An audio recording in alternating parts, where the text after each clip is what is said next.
Hey everyone, it's Tanya Brewington. I am the CEO and founder of Courageously Alive. And I just want to say, hey, I am back. I've taken a brief hiatus because I've had some losses and some grief that I've been dealing with. I lost a very significant person in my family. It's my godson. And, I just have to say that I just feel that he was gone way too soon. And for me, I'm older than him. I used to change his diapers, the whole 9 yards. So even at age 34, I still consider him a baby. He was my baby, and I'm just grieving his loss and the fact that he's gone, and he's gone so soon, and he left behind a beautiful family, and he left behind beautiful children, and just us as the family, and the thing I'll say about loss is that all of us deal with grief and loss differently. And some people, when they're dealing with grief and loss, can do things like still maintain their Facebook presence, still maintain their social presence, because they're just like, oh, I just want to take it to the public and share. And I'm the kind of person who is much more private about grieving and private about the losses that I'm having, particularly this one, because it's not just me who's impacted. It's also his family, his mom, his dad, his grandmother, all the people. And so I want to honor and respect them in what's going on. But even more than that, the truth is I couldn't even get out to share anything because I was that taken aback by the fact that he was no longer here. And the impact of it was just tremendous for me, as well as everyone else in my family who's affected by his loss. So there's that.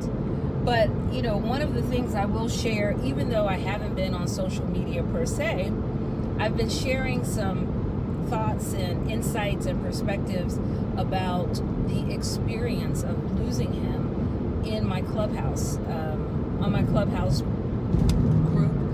So if you're not part of Clubhouse or you're not listening, that is one place to kind of get a sense of what I've been sharing and talking about with that.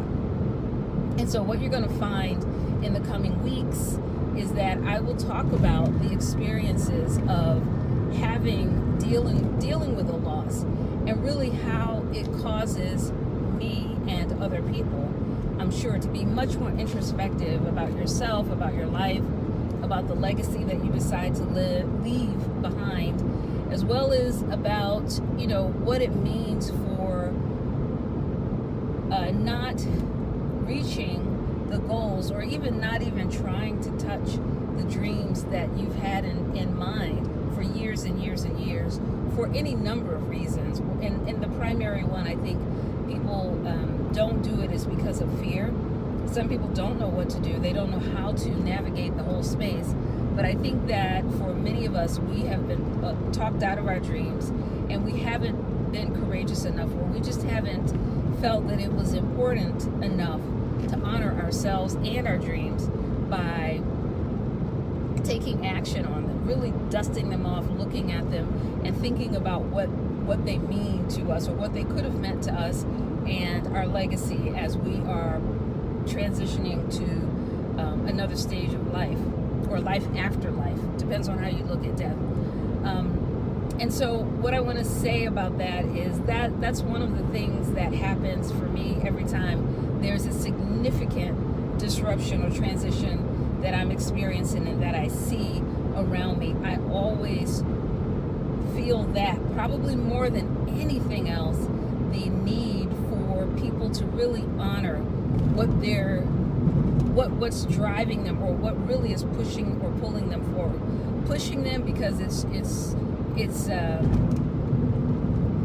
internal, and it just feels like a tug, like there's something more for you, or pulling you. It depends on how you are interpreting or experiencing the desires that are within you, pulling you forward, because within you that there's so much more that you can do, and that you probably should be doing, and that you may not be doing. And just recognizing that the graveyard truly is full of people of them, probably has the most valuable assets in the graveyard, because people have transitioned to another, to another dimension of life without even taking out or unwrapping the gift that their dreams had for them, had in store for them and for other people in their lives. And so in the coming days and the coming weeks, you're going to hear me talking more about this, because I just think it's so important that we look at those dreams and those things that we always wanted to do, that we always felt like were so important to us, but we never sit down long enough to really take stock of what they are, or even to pay attention, to really pay attention. So with that being said, I just want to say bye for now. Take good care.